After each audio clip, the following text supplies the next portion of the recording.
This video contains spoilers for The Last of Us Season 2, as well as Part 2 of the game. You have been warned.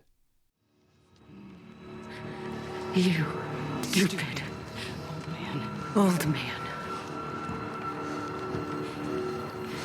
You don't get to rush this. The Last of Us Season 2 has done an incredible job so far of adapting the story of the game while allowing Craig Mazin and Neil Druckmann to alter that story to be more effective as a TV show. But let's look at one scene specifically, the big scene, the death of Joel Miller, and compare between the game and the show and see why some things needed to be changed and why the scene still works regardless. But before we dive into the scene, make sure to subscribe if you want to see more analysis content like this. The scene starts the same way in both the game and the show, with Joel saving Abby from a horde of infected and taking her back to their lodge. But in the show, Abby specifically dissuades Joel from returning to Jackson. We're almost there! The lodge is just up ahead. It's like a minute. We've got blankets, ammo. My friends can help you get back. We can fight. This whole Jackson subplot of an attack on Jackson isn't really clear in the game. The show does spend a lot more time there, and so Abby trying to direct Joel back to the lodge so that she can kill him adds to Abby's calculated plan. One of the biggest changes between the show and the game is immediately showcasing Abby's motivation to kill Joel right from the start of Season 2. While this quest for revenge was teased out in the game, as the player begins to take control of Abby, the show is far more direct in showing just how determined Abby is. One of the biggest changes in the show version of this scene, though, is the exclusion of Tommy.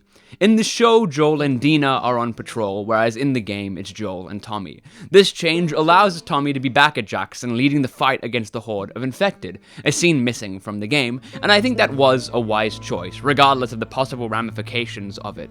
Joel and Dina's relationship is far more fleshed out in the show, and creates this very interesting contrast between Dina and Ellie, which feeds into their respective relationships with Joel, as well as their relationship with each other.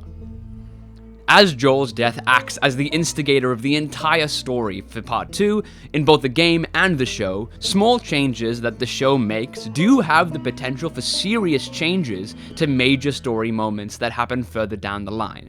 However, since the season is still airing, and we may not even see the conclusion of this part until Season 3, we can only speculate how these changes will affect the show going forward. But once returning to the lodge, the ambush is very similar. Tommy is knocked out and Dina is put to sleep. However, Mel putting Dina to sleep adds to the complexity of Abby's plan. Instead of just knocking her out like they do in the game, this systematic choice to put her to sleep through medication adds to this cold and calculated persona that the show builds for Abby. This is starkly different from the way we are introduced to Abby in the game. Game Abby is tough and strong, and at this point extremely violent. However, there is no attempt to justify her violence until we see her motivation halfway through the game. The show therefore takes Abby and turns her brutality into calculated revenge.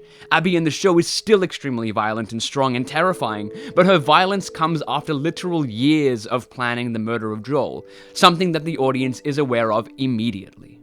This was not something we knew at the start of the game, and the scene has a different context because of it.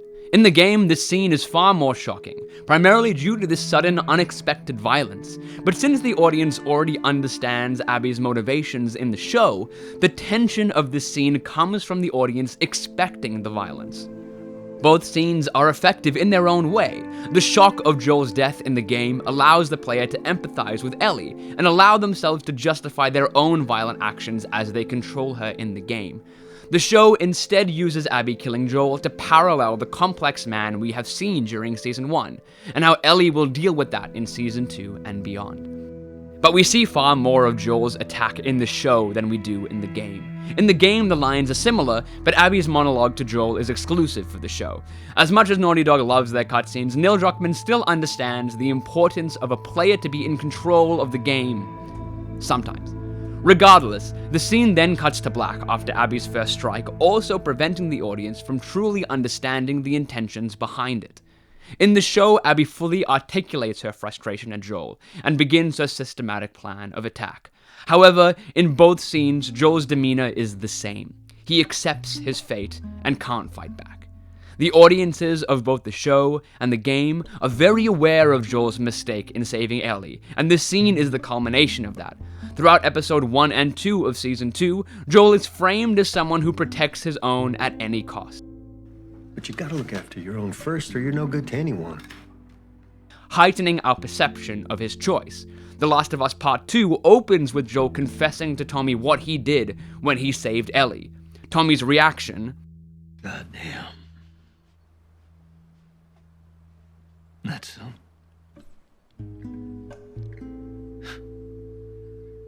That's a lot. reminds us that this choice is contentious, and prompts the audience to immediately reflect on why Joel did what he did. In both the show and the game, Ellie shows up towards the end of the attack on Joel. At this point in the game, we have been playing as Ellie, so we are heavily encouraged to sympathize with her in this scene, which comes as a surprise to both her and the player. This begins Ellie's quest for revenge. This is made very clear in both the game and the show, and is the basis for Ellie's characterization going forward. I'm gonna kill you.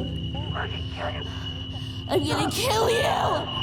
You're gonna die! You're all gonna fucking die! In the game, Ellie is knocked out before Dina wakes her after Abby and her crew have left. In the show, we see a last moment between Ellie and Joel.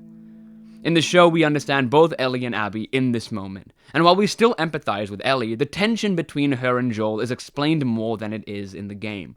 But this does not lessen the impact of this scene. Even though we are more aware of Joel's lack of confession to Ellie, there is still tension between them. In this way, Joel's death is still tragic, as there are many things left unsaid between them. The main difference in the scene between the game and the show is the way in which the audience understands character motivation. In the game, the player has little knowledge of who Abby is and why she is attacking Joel. It isn't until later that the game reveals the motivation that the show does in its opening. Joel's death comes as a shock to the player, and directly aligns their motivation with Ellie, allowing them to fuel her quest for revenge. It isn't until later on in the game where we find out more about Abby and her motivations and character, and then allows us to control her motivations and her quest for revenge. The non-linear structure of the game prevented character motivations from being laid out in a clear way, and that is not a bad thing. However, it did leave a lot of guesses about character motivations that later paid off as the game progressed and we found out more about Abby, Ellie, and their relationships with other people. The show takes a far more linear approach, which benefits the medium. I completely agree with the writer's choices to alter this storytelling method. At the end of the day, I did complete The Last of Us Part 2 in a weekend, and even if it took longer, it will be years before we see the conclusion of this story on screen. Instead of leaving audiences upset at Abby's actions for possibly years to come, and not being able to understand why until season 3, the framing of the show to be a story of both Ellie and Abby will allow a clearer parallel. Playing the game in this disjointed manner can be difficult and less immersive, but switching between characters is extremely common in TV, and if The Last of Us Season 2 chooses to follow this dual narrative structure, then it will definitely be better off for it.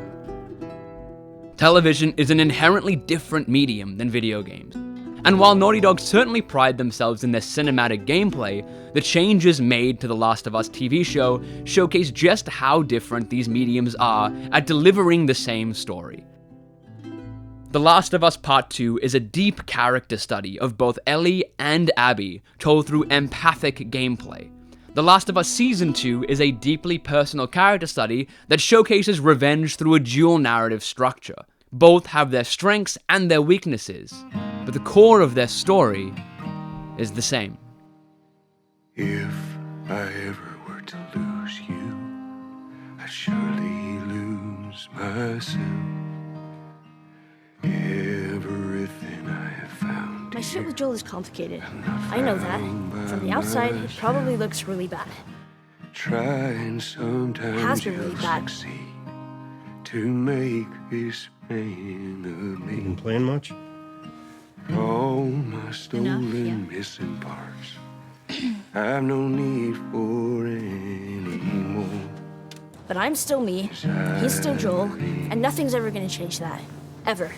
So you can all stop talking about us, worrying about us, and thinking about us. Alright? Our future days of you and me.